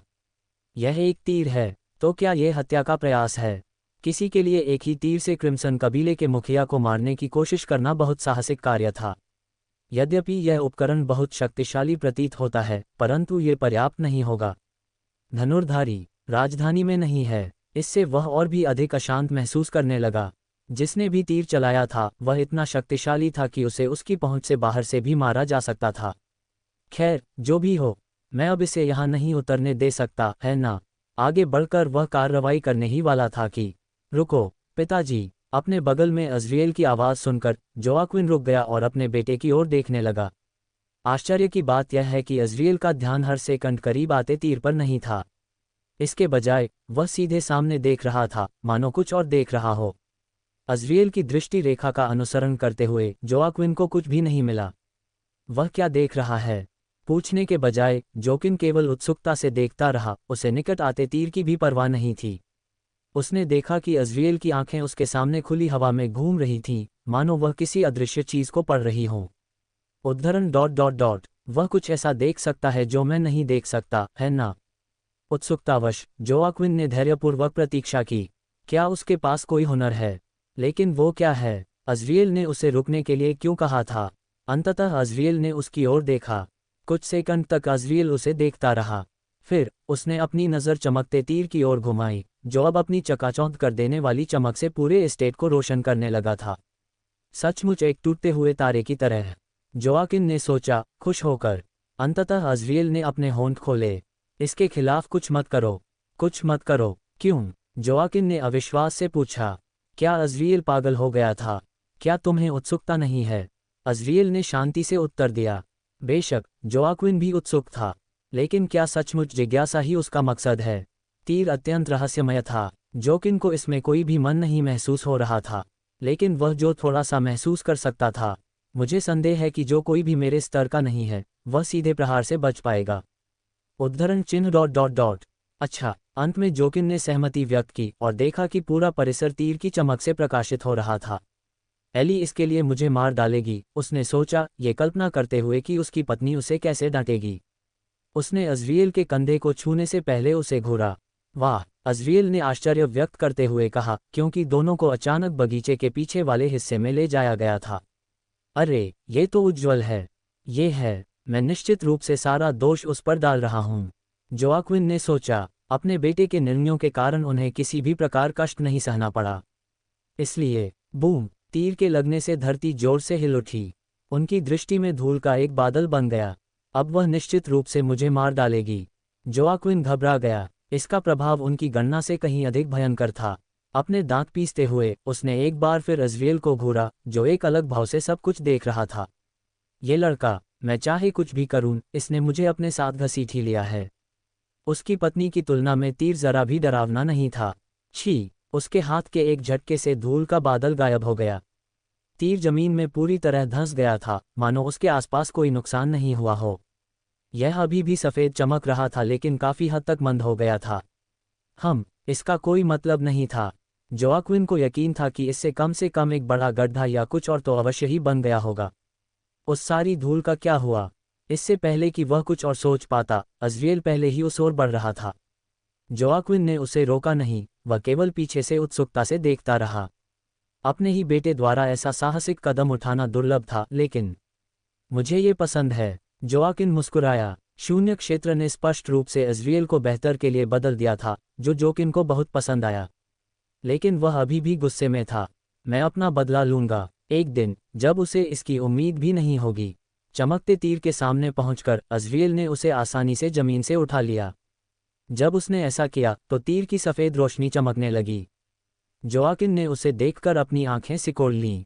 हालांकि मुझे ऐसा नहीं लग रहा कि कुछ हो रहा है। जैसे ही उन्हें अज़रियल की जान को खतरा महसूस हुआ, वे हस्तक्षेप करने के लिए तैयार हो गए। कितना अजीब रूप है, अज़रियल ने शांतिपूर्वक तीर का निरीक्षण करते हुए खुद से कहा। रूप? जोआक्विन पूछने ही वाला था, लेकिन अज़रियल ने मुस्कुराकर उसे रोक दिया। वह मुस्कुराहट, उसने उसे पहचान लिया। ये वैसी ही मुस्कान थी जैसी जोआक्विन के चेहरे पर थी जब वह युद्ध का आनंद ले रहा था। ये पहली बार था जब जोआक्विन ने अज़रियल को इस तरह मुस्कुराते हुए देखा था, उत्साह भरी मुस्कान। इससे वह हैरान हो गया, हालांकि उसने इसे बाहरी तौर पर नहीं दिखाया। क्यों? अचानक अज़रियल ने अपने चेहरे पर वही मुस्कान लाते हुए कहा। अच्छे से, स्नैप! उसके हाथ में तीर टहनी की तरह टूट गया। मुझे स्वीकार है, उसने ऐसा कैसे कर दिया? जोकिन को यकीन था कि यह तीर कम से कम किसी ग्रैंड मास्टर का था, जो कि बहुत शक्तिशाली था। फिर भी अज़रियल ने इसे आसानी से तोड़ दिया। क्या मैं गलत था? कुछ भी समझ में नहीं आ रहा था। अचानक एक सफ़ेद रोशनी अज़रियल को घेरने लगी। जोआक्विन तब तक सतर्क रहा जब तक कि अज़रियल उसी मुस्कान के साथ उसकी ओर मुड़ा नहीं। चिंता मत करो, मैं जल्द ही वापस आ जाऊंगा। शायद। ऐसा कहते ही सफ़ेद रोशनी और भी तेज हो गई और फिर वह चला गया। उद्धरण चिन्ह डॉट डॉट डॉट उद्धरण चिन्ह। उद्धरण चिन्ह डॉट डॉट डॉट।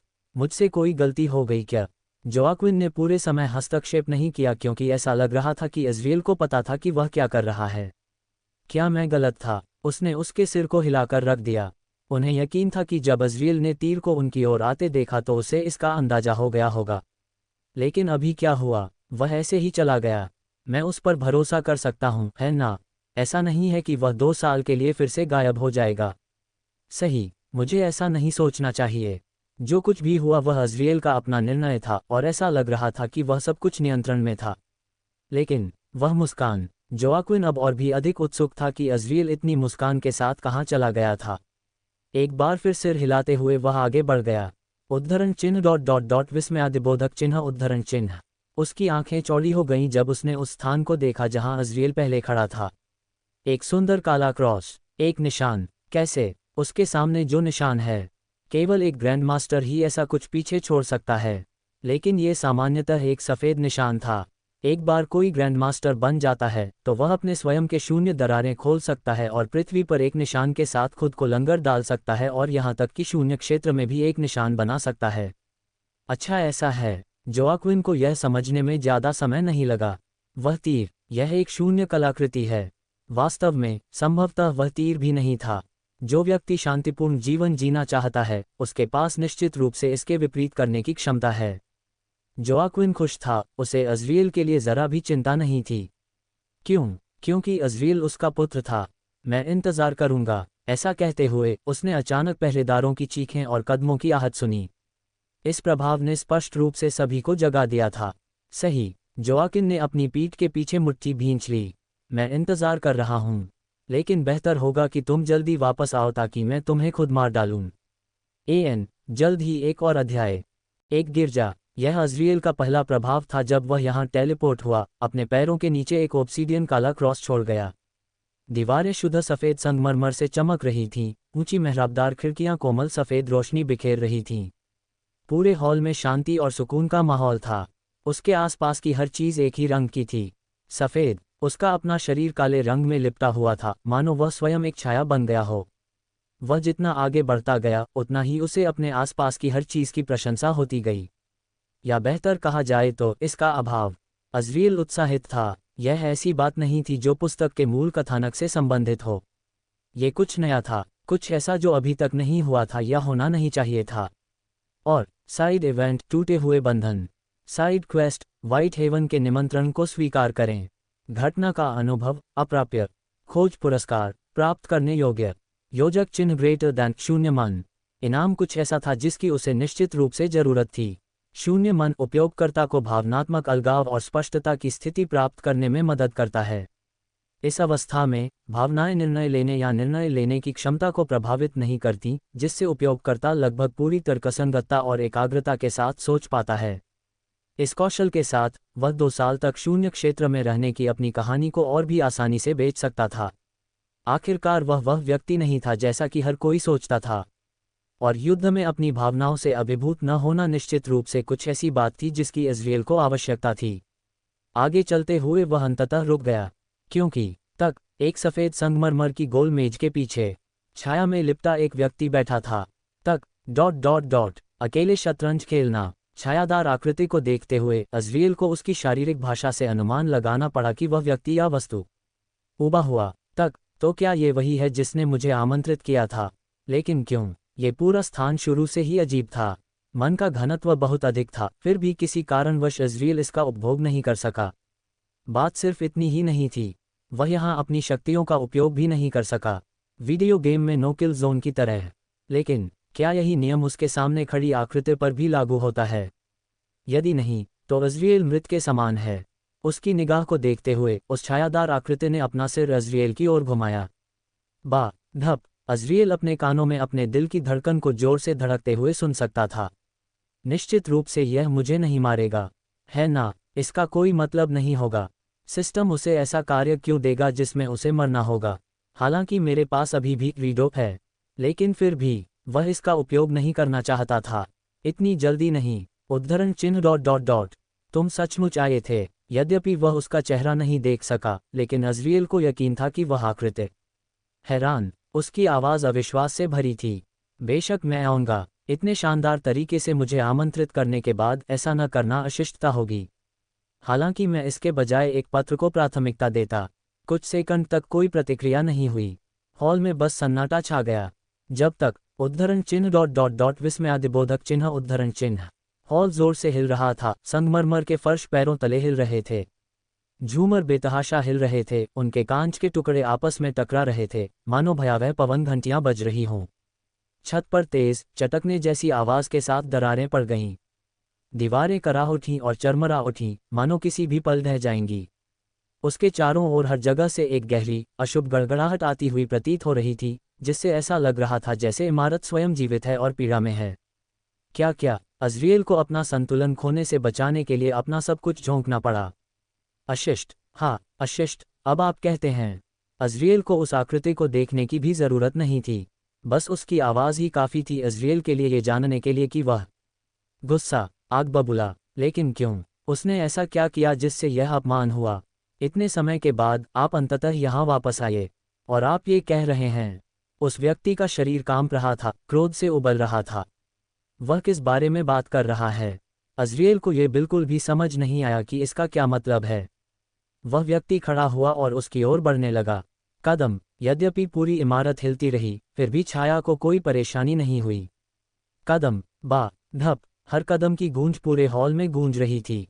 कदम, बा, धप, जोर से, कदम, बा, धप, अशुभ, कदम, बा, धप। ऐसा प्रतीत होता है कि यह उसके धड़कते दिल के साथ तालमेल में है। जब तक कदम, बा, धप, वह अज़रियल से केवल एक हाथ की दूरी पर था। हॉल का कांपना बंद हो गया। भारी कफन की तरह सन्नाटा छा गया। हवा तनाव से भरी हुई थी। अज़रियल अपनी त्वचा पर उस आकृति की ठंडी सांस महसूस कर सकता था। बा, धप, एकमात्र ध्वनि उसके तेज धड़कते दिल की थी। बा, धप, क्या आपके पास कहने के लिए कुछ और नहीं है? छाया की आवाज़ अत्यंत शांत थी, मानो किसी अन्य व्यक्ति ने उस पर कब्जा कर लिया हो। उद्धरण चिन्ह डॉट डॉट डॉट। क्यों? अज़रियल ने अपनी आवाज़ को कांपने से रोकने की पूरी कोशिश की। बा, धप, उसका दिल इतनी जोर से धड़क रहा था कि उसे डर था कि सामने वाला व्यक्ति उसकी आवाज़ सुन लेगा। ये स्पष्ट किया गया था। इस क्षेत्र को नो-किल जोन घोषित करने के नियम उसके सामने खड़ी छाया पर लागू नहीं होते थे। क्यों? उसकी आवाज़ में भ्रम की स्थिति सुनी जा सकती थी। तुम मुझ पर इतना गुस्सा क्यों हो? अज़रियल ने छाया के काले हाथों की ओर देखा, जो कसकर जकड़े हुए थे, मानो अपनी भावनाओं को नियंत्रित रखने की कोशिश कर रहे हों। तुम्हें नहीं पता? अज़रियल ने अपना सिर हिलाया। मैं नहीं। आखिर यहाँ क्या हो रहा है? अज़रियल ने अपने दांत पीस लिए। ये पूरी स्थिति भ्रामक थी। उद्धरण चिन्ह डॉट डॉट डॉट। क्या आप जानते हैं मैं कौन हूँ? उसका प्रश्न सुनकर अज़रियल को सचमुच उसे मुक्का मारने का मन हुआ। मुझे कैसे पता चलेगा? उन्होंने ही उसे यहाँ आमंत्रित किया था। लेकिन मैं नहीं। अज़रियल ने फिर अपना सिर हिलाया। वह उस पर प्रहार नहीं कर सका। अभी तक नहीं। छाया ने अपना हाथ अपनी ठोड़ी पर रख लिया, मानो वह कुछ गहराई से सोच रहा हो। लगता है आप झूठ नहीं बोल रहे हैं, हो? बिल्कुल नहीं। अब क्या होगा? उद्धरण चिन्ह डॉट डॉट डॉट विस्मयादिबोधक चिन्ह उद्धरण चिन्ह। अज़रियल और उसकी छाया दोनों ही उसके हाथ की एक लहर के साथ अचानक गायब हो गए। क्या? उसके सामने एक लड़का खड़ा था जो लगभग उसकी ही उम्र का लग रहा था। उसके बाल चांदनी की तरह चमक रहे थे और उसकी आंखें रक्त लाल थीं जो लाल आग के कुंडों की तरह चमक रही थीं। वह आश्चर्यजनक रूप से सुंदर था, जिसमें लालित्य और कुछ ऐसी बेचैनी का मिश्रण था कि उसे नजर हटाना मुश्किल था। अभी के बारे में कैसे? लड़का अज़रियल की ओर उत्सुकता और चिंता से देख रहा था।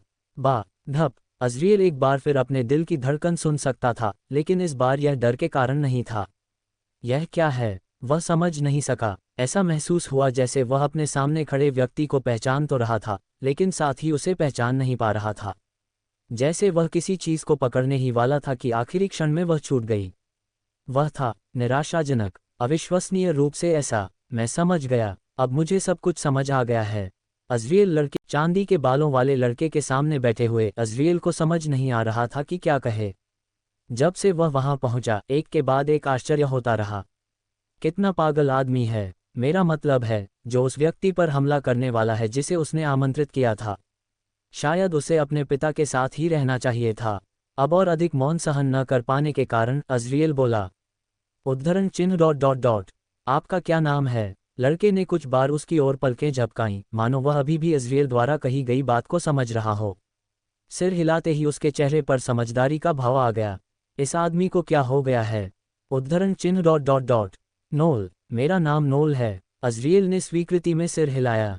ठीक है, नोल, मेरा नाम है अज़रियल। अज़रियल क्रिम्सन, मैं अच्छी तरह जानता हूं कि तुम कौन हो। ठीक है, मुझे लगता है कि यह बात सही है, अन्यथा वह मुझे निमंत्रण नहीं भेज सकते थे। लेकिन सवाल अभी भी बना हुआ है। क्यों? तुम्हें सचमुच याद नहीं है? याद करना। अज़रियल ने नोल को उलझन में देखा। आप ही हैं जिन्होंने मेरा नाम नोल रखा है। उद्धरण चिन्ह डॉट डॉट डॉट विस्मयादिबोधक चिन्ह उद्धरण चिन्ह। अज़रियल की आंखें चौड़ी हो गईं। उसका नाम क्या रखा? ये कैसे संभव हुआ? उन्हें पूरा विश्वास था कि ऐसे किसी व्यक्ति के बारे में उनके पास कोई स्मृति नहीं है, उसका नाम तो दूर की बात है। अलावा, क्या मैंने उसका नाम तब रखा था जब मैं बच्चा था या कुछ और? यह असंभव था। अज़रियल को यकीन हो गया कि नोल बस पागल था। तुम्हें मुझ पर विश्वास नहीं है?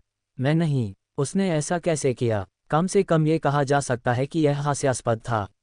मुझे याद नहीं कि मैं जीवन में कभी तुमसे मिला था। मैंने भी यही सोचा था।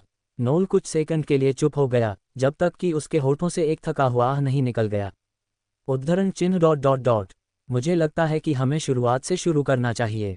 ज़रूर, नोल ने जो भी कहा, अज़रियल को यकीन था कि यह सिर्फ पागलपन की बात थी। ईमानदारी से कहूं तो उन्होंने पहले ही निमंत्रण स्वीकार कर लिया था, तो क्या वे वापस नहीं जा सकते थे? आखिर कैसे? कितनी परेशानी वाली बात है। आप और मैं पहली बार 1 साल से भी अधिक समय पहले मिले थे। उद्धरण चिन्ह डॉट डॉट डॉट विस्मयादिबोधक चिन्ह उद्धरण चिन्ह। अज़रियल उसकी बातें सुनकर लगभग सदमे में खड़ा हो गया। क्या 1 साल पहले? असंभव, उसे मृत मान लिया गया था। वह बोलने ही वाला था कि नोल ने बोलना जारी रखा। मुझे अपनी बात पूरी करने दो। मेरी बात पूरी होने के बाद सब कुछ समझ में आ जाएगा, या कम से कम। उद्धरण चिन्ह डॉट डॉट डॉट उद्धरण चिन्ह। अंत में अज़रियल ने अनिच्छा से सिर हिलाया। जब से मुझे याद है, मैं हमेशा यहीं रहा हूँ। अज़रियल ने पुनः आश्चर्य से उसकी ओर देखा, लेकिन बीच में नहीं बोला। नोल ने आगे कहा, मेरा कोई नाम नहीं था, कोई सपना नहीं था, न ही कोई इच्छा शक्ति थी।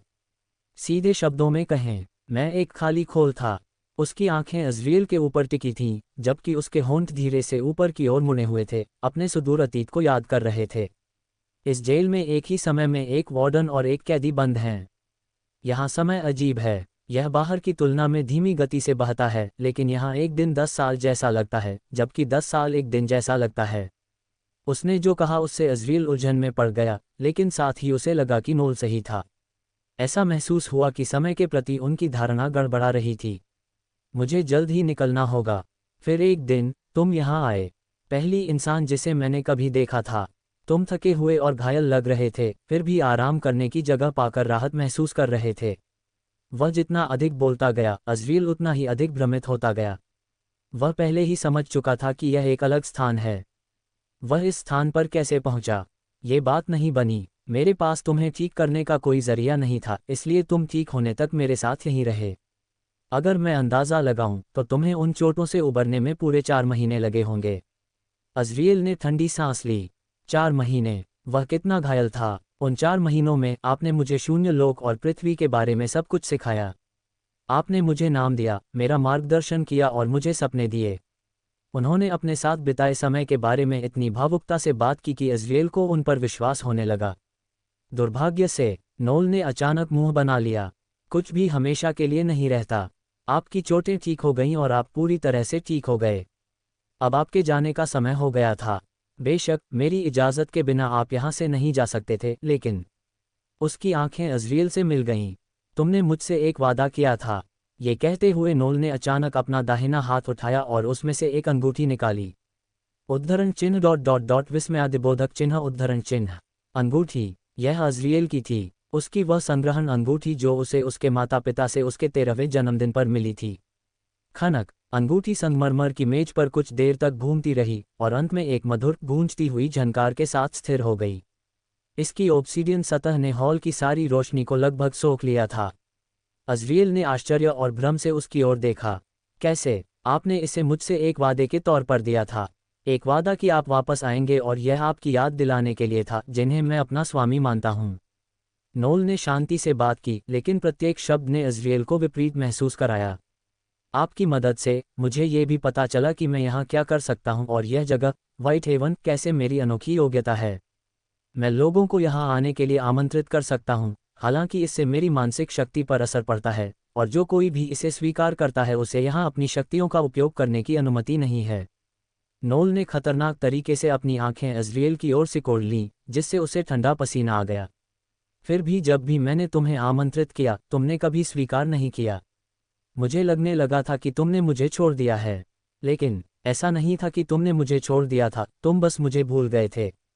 नहीं, सिर्फ मुझे ही नहीं, तुम बहुत कुछ भूल गए थे, है ना? अज़रियल ने इस बार सिर हिलाया। उसे पिछले 2 सालों की कोई याद नहीं थी। उसने सोचा था कि ऐसा उसकी मौत की वजह से हुआ है, लेकिन ऐसा लगता है कि वह गलत था। वह नहीं मरा। किसी तरह ये शतरंज आप ही थे जिन्होंने मुझे खेलना सिखाया। ये कहना कि जिसने तुम्हें खेलना सिखाया वह तुम्हारे पिता थे। अज़रियल ठिठक गया। उसे लगा कि उसका गला सूख गया है क्योंकि उद्धरण चिन्ह ... आपने अभी अभी क्या कहा? उनके पिता जोआक्विन ने उन्हें कभी शतरंज खेलना नहीं सिखाया। नहीं, लियो के पिता ने ही उसे शतरंज खेलना सिखाया था। ये कि तुम्हारे पिता ने तुम्हें शतरंज खेलना सिखाया था, नोल ने उलझन में दिखते हुए दोहराया। इसका वास्तव में क्या मतलब है? अज़रियल ने सोचा, उसका दिमाग तेजी से चल रहा था। अगर आपने मुझे आमंत्रित ही नहीं किया तो मैं यहाँ कैसे पहुँचा? अज़रियल ने सभी बातों को एक साथ जोड़ने की कोशिश करते हुए पूछा। नोल ने केवल अपने कंधे उचका दिए। मुझे समझ नहीं आ रहा। आप यहाँ अचानक से आ गए। पहले तो गुरु, आप अजीब अजीब हरकतें कर रहे थे, कह रहे थे कि आपका यहाँ कोई स्थान नहीं है और आप शून्य जीवों से मरने वाले हैं, जबकि कुछ मिनट पहले ही आप कोई किताब पढ़ रहे थे। लगभग मरने के बाद आप बेहोश हो गए और यहाँ पहुँचे। हे, मुझे लगता है कि वह पहली बार था जब मैं सचमुच हंसा था। पहले तो तुम बहुत अजीब थे। अज़रियल को सिरदर्द हो रहा था। इन सब का क्या मतलब था? जब वह पहली बार इस दुनिया में आया था तो क्या वह यूरोप नहीं गया था? वो 2 साल जो छूट गए, वो पिछले अज़रियल की मौत की वजह से नहीं थे। नहीं, मैं ही तो उसका शरीर ले जा रहा था, लेकिन वह अपनी याददाश्त खो चुका था। कैसे? आखिर उन 2 वर्षों में क्या हुआ? मैंने तुमसे कहा था कि मेरा नाम अज़रियल क्रिम्सन है ना? आश्चर्य की बात यह थी कि नोल ने अपना सिर हिलाया। पहले तो नहीं, पूरे 1 महीने बाद ही तुमने मुझे अपना नाम बताया। अभी तो ऐसा लग रहा था जैसे अज़रियल सभी टुकड़ों के बिना ही पहेली को पूरा करने की कोशिश कर रहा था।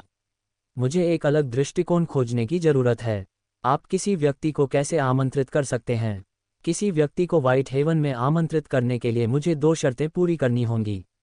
पहली, मेरे पास उनका थोड़ा सा खून होना चाहिए, और दूसरी, मुझे उनका पूरा नाम जानना होगा। ये तो असुविधाजनक। क्या किसी को आमंत्रित करना मूलतः असंभव नहीं था, जब वह इस स्थान से बाहर भी नहीं जा सकता था? वह किसी का नाम या खून कैसे प्राप्त कर सकता था? फिर भी मैं किसी तरह उन परिस्थितियों के बिना यहाँ पहुँच गया। लेकिन नोल आज तक उन्हें पूरे समय आमंत्रित नहीं कर सका। अगर मैं ईमानदारी से कहूँ तो आपके जाने के बाद कोई और व्यक्ति उन शर्तों को पूरा किए बिना यहाँ पहुँचने में कामयाब हो गया। किसने किया? एक व्यक्ति जिसका नाम दांते है। दांते? अज़रियल को उस नाम का कोई व्यक्ति याद नहीं आ रहा था। हाँ, दांते। जिस तरह से वह यहाँ आया वह दिलचस्प था। उसने कहा कि उसे शून्य लोक में असुर पर्वत नामक स्थान पर एक वेदी मिली है।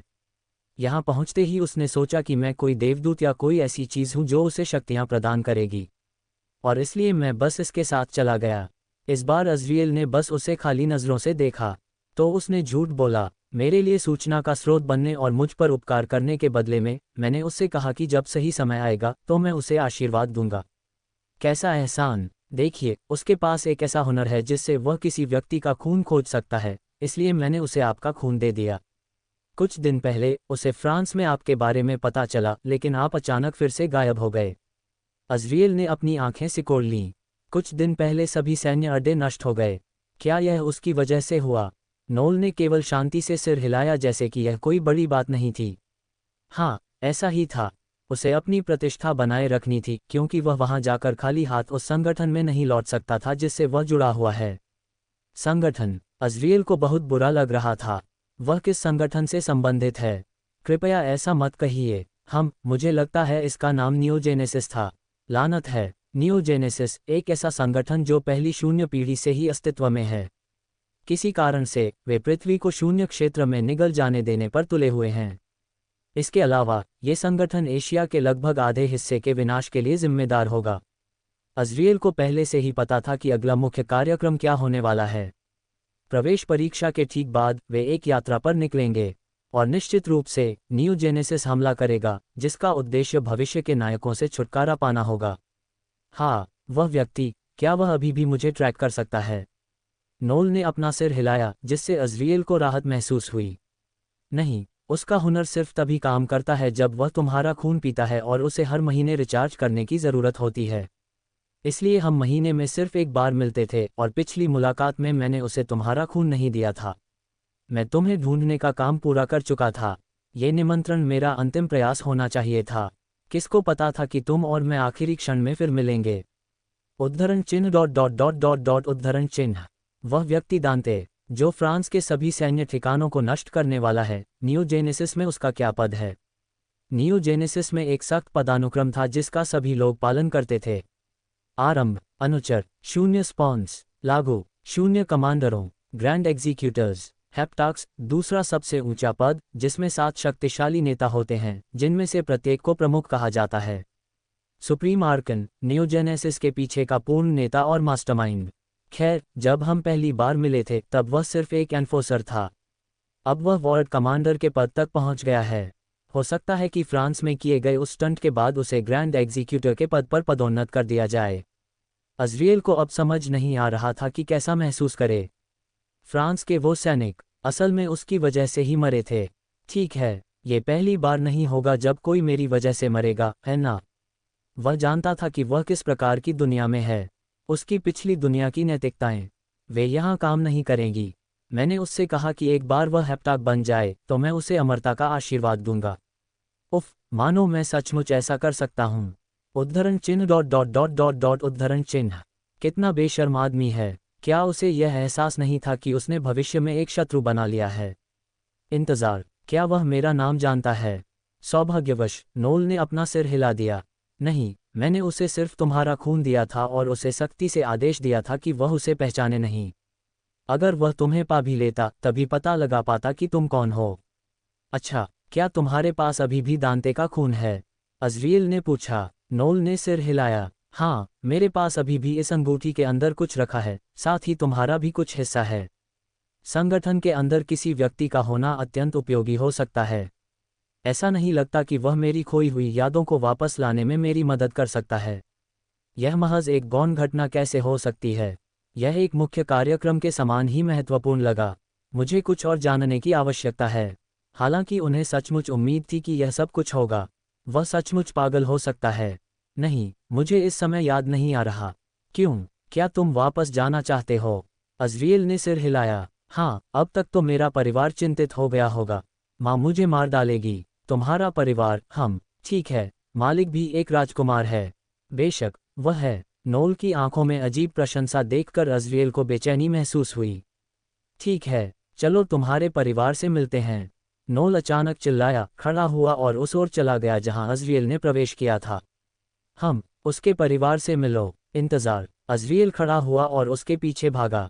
क्या तुमने नहीं कहा था कि तुम इस जगह पर फंस गए हो? ओह हाँ, मैं इसी जगह फंस गया था, लेकिन अब नहीं। क्या? अब उसने नोल को संदेह भरी नज़रों से देखा। कल ही तो मैं आखिरकार उस सील को तोड़ने में कामयाब रही जो मुझे यहाँ रोके हुए थी। अब मैं उसी रास्ते से जा सकती हूँ जिस रास्ते से तुम यहाँ आई थीं।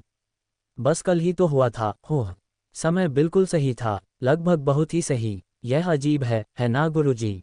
अगर आपने आज मेरा निमंत्रण स्वीकार नहीं किया होता तो मैं कल ही यह जगह छोड़ देता। शायद ये भाग्य है ना? शायद, लेकिन अब तुम आज़ाद हो, है ना? क्यों? तुम मेरे पीछे क्यों आना चाहती हो?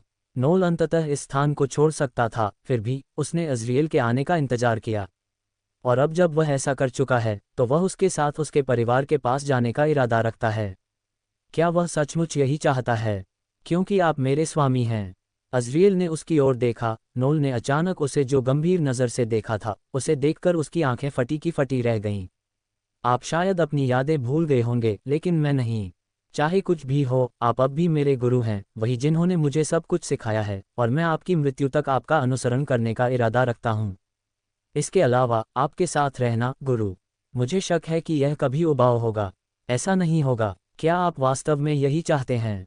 ये है। नोल की आवाज़ आत्मविश्वास से भरी हुई थी जब उसने अज़रियल को गंभीरता से देखा। अज़रियल नोल की आवाज़ में धोखे का कोई संकेत नहीं पा सका। हाँ, अंत में वह केवल एक थका हुआ आह ही छोड़ सका। मैं ये बात माँ और पिताजी को कैसे समझाऊं? सचमुच परेशानी वाली बात है। वास्तव में आपका मन कोर्स स्तर क्या है? ओह, ये लेवल 2 है। मैं किसी तरह ग्रेड 3 इंटरमीडिएट हूँ। तो मेरे जैसा ही हो। लेकिन कैसे? ऐसा नहीं है कि नोल ने पहले किसी शून्य प्राणी को मारा हो। इसलिए यहाँ जो मैना है, क्या ये संभव है कि चूंकि वह यहाँ तब से रह रहा है जब से उसे याद है, उसने इतना अनुकूलन कर लिया है कि वह हवा में मैना का उपभोग कर सके और ग्रेड 3 इंटरमीडिएट बन सके? संभवतः यही एकमात्र बात होगी जो समझ में आती है। अज़रियल सचमुच बहुत थक गया था और अब इस जगह से दूर जाना चाहता था। ठीक है, चलो, बस कोई अनावश्यक परेशानी मत पैदा करो, ठीक है? अज़रियल की बातें सुनकर नोल प्रसन्नता से मुस्कुरा उठा। बिल्कुल, मैं कभी भी मालिक के लिए परेशानी का कारण नहीं बनूंगा। मैं उस पर विश्वास नहीं करता। उसने ऐसा कैसे किया? यह आदमी बहुत आसानी से अपना रवैया बदल लेता है। अभी कुछ देर पहले तो ये पूरी इमारत उसके गुस्से से कांप रही थी, और अब वह आज्ञाकारी हो गया था। अज़रियल केवल अपना सिर हिलाकर प्रार्थना कर सकता था। प्रार्थना कर सकता था कि उसके माता पिता उसे स्वयं न मार डालें। वाह, तो पृथ्वी ऐसी दिखती है ना? अज़रियल ने नोल को देखा, जो अपने आसपास के माहौल से मंत्रमुग्ध था। वे अभी अभी क्रिम्सन एस्टेट में वापस टेलीपोर्ट हुए थे और पिछवाड़े में उतरे थे। आपने इसका आधा भी नहीं देखा है। अज़रियल ने सोचा, यह महसूस करते हुए कि नोल ने वास्तव में व्हाइट हेवन कभी नहीं छोड़ा था। अपने अद्वितीय कौशल के बावजूद नोल वहां कैद कैसे हो गया? यह एक रहस्य था। अज़रियल ने देखा कि सूरज पहले ही उग चुका था। मुझे लगता है कि 2 घंटे अभी भी 2 साल से बेहतर हैं। अचानक उनके पीछे हवा में एक ठंडी, सिहरन पैदा करने वाली आवाज़ गूंजी, जिससे अज़रियल और नोल दोनों ही ठिठक गए। जब वे धीरे धीरे घूमे तो उनकी त्वचा में रोंगटे खड़े हो गए। वहां एक शैतान खड़ा था, अपनी मां के रूप में। उसके बेचारे पिता पहले ही युद्ध में मारे जा चुके थे, दीवार के सहारे आंखें बंद करके गिर पड़े थे। अज़रियल ने जोर से निगला, उसका मुंह धूल की तरह सूख गया था। ऐसा लग रहा था जैसे पूरा बगीचा उसकी निगाहों के नीचे जल रहा हो। उद्धरण ... लानत है।